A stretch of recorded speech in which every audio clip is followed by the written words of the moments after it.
next? Like what, and I think it goes back to like, just how would you interact with anyone else in your world? Like, how would you interact with someone who looked just like and Yeah. go start from there, because there's really, I think we're still learning, or we're like relearning that disability is not something bad, and differences are not something bad. They're just part of human diversity. And you know I think that we're still learning that, and we've come a long way. But I think that's where that like I'm sorry comes from. We still are like in that like medical model of like, oh, how can we fix this? Like there's nothing to fix, Yep. like and it's nothing to be sad about or angry about or scared about. It just, there are things, these are just things that we go through. Right. The only thing that people need to fix is the accessibility standpoint, Right. right? A lot of these things would not be an issue. It's like, don't be sorry that my son needs a gait trainer and braces to walk. Be sorry that he can't use them to get in. Right. Be sorry that somebody can't, buy clothing that fits their body.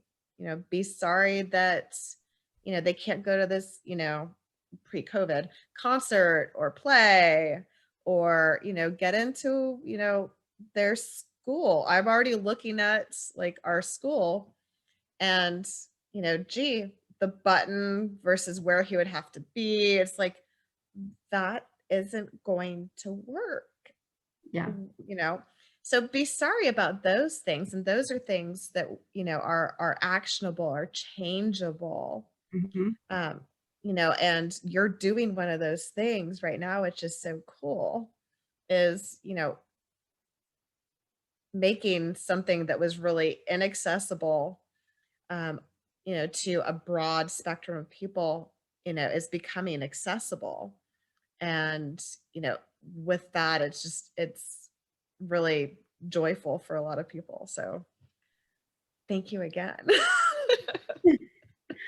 I'm just happy to have been able to have the you know to take a moment of like, oh, I can do something here, and just run with it. Yeah, which is really very, very cool.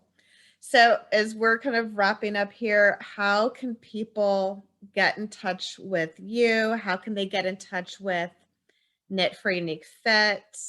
Kind of, can you walk us through the basic process? As we're wrapping up. So on the Facebook group, there's a couple of things. There's a spreadsheet where people who are looking to be connected can put their name on a list. And people who are knitters or crocheters can put, there's another like tab for knitters and crocheters to put their name on a list, just so that I have like an idea of who's where and needs what. And then on the group, if someone is looking to be connected, the first step is to post a picture, with like, just a little bit about like who the person is and location, and then tracings and measurements of the hands. And then once those are up, I can connect those people to knitters and crocheters, or it actually just happens pretty naturally. Like someone will see the post, connect, and then I'll just note it that it's happening. And then from there, the knitter and crocheter or crocheter and the recipient talk about, fit and color and details. And sometimes the knitter will charge for shipping and materials.